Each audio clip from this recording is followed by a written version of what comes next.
inviting me here to speak on what happens to be a passion of mine, and that's natural resource management, which includes fire management. Just a little side note here, I'd like to add my thanks to you for the work that you're doing in that. It does show that in our society, which has really become one of me, we still have groups who are they are the ones that need the help, and the lines, I think, really exemplify that.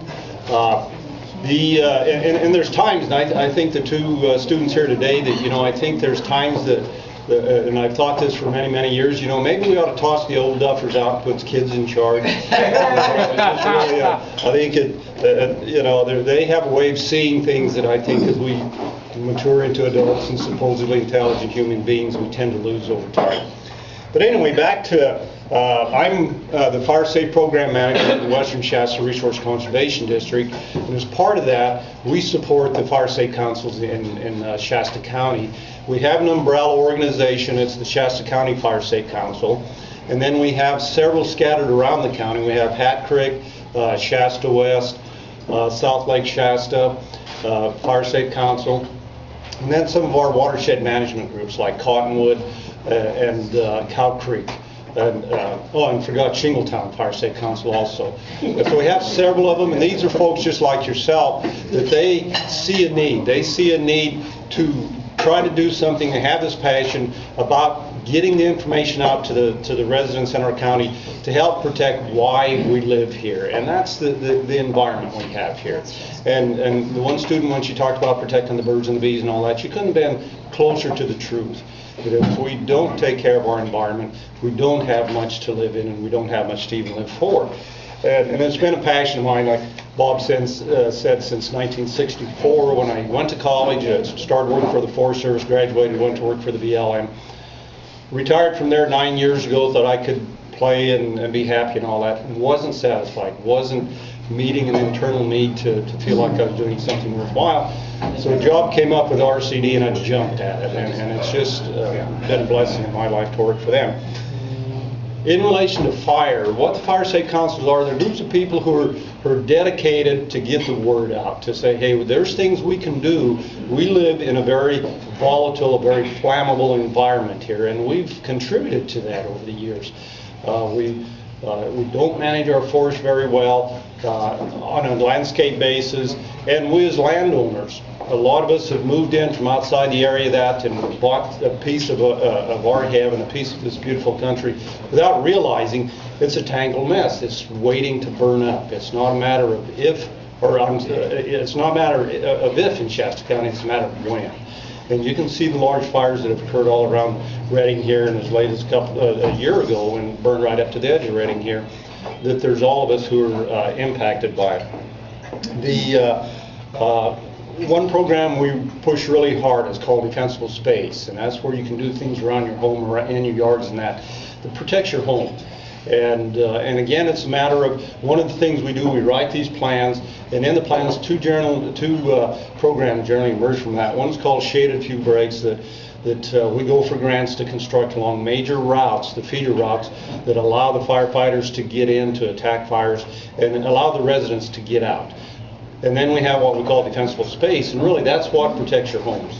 That's where you do things around your home and that, and I know living right here, people living in the heart of Redding probably feel, you know, I live here, I'm not out against the wildland out there, I'm not going to be touched by that fire. You couldn't be more wrong. Embers travel up to 1.5 miles in a good wind. And I've seen pictures of homes that literally burned down because an ember flew in, got sucked up into the attic, and but the fire was 1 mile away. Had the folks put a screen across the little holes in their soffits, had they cleaned out the pine leaves, the tree leaves in their gutters, had they done some work around their home would have survived.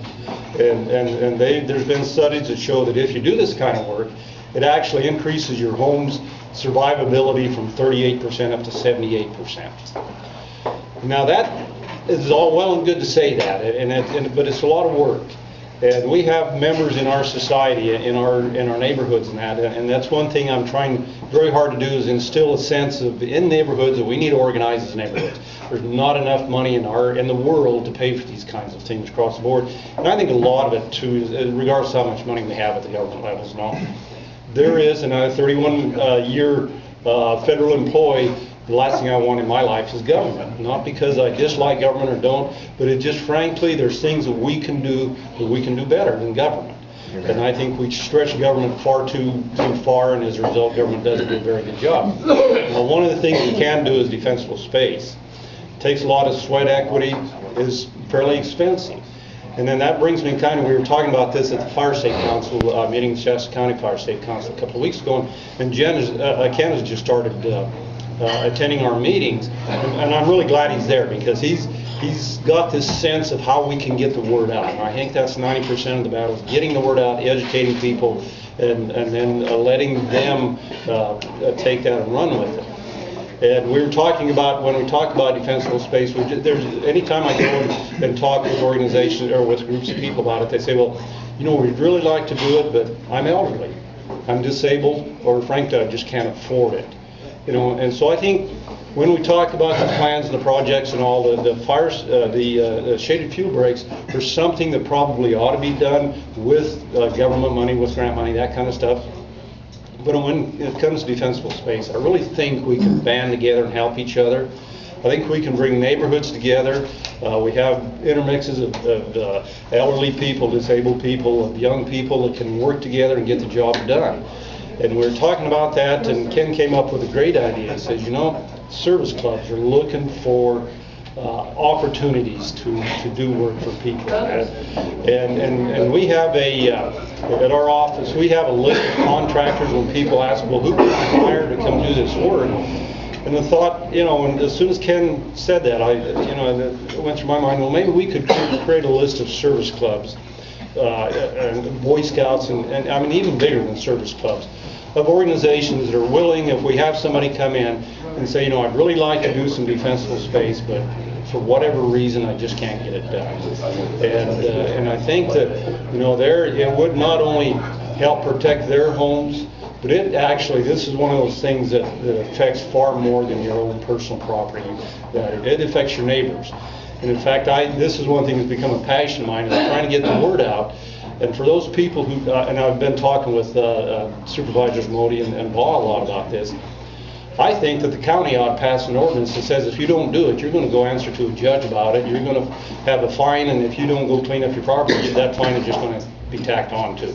So I think that person is every bit as dangerous to his neighbors as if he jumped in a car and drove down the highway 100 miles an hour. And I think in this country, in this county, where we know it's going to eventually burn, if we have this tangled mess sitting there, it's going to affect more than just that person. It's going to burn the neighbor's house down. And I'm not so sure there ought to even be something passed that says if you don't take care of your line, you're going to be liable to rebuild your neighbor's house.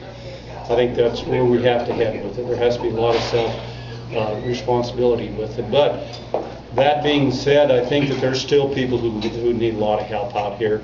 And I think that, I'm going to hopefully speak to a lot of service organizations about this, and hopefully we can come together with a list of service organizations and we can do some standards, because we don't want just anybody walking there and say, hey, I can't do it. It's, come in, show us the need, and then we say, hey, here we go, I can contact service organizations. And so with that, I think that that's certainly enough talk about my passions in life and that, but I certainly would welcome the Lions Club into helping form up some sort of help.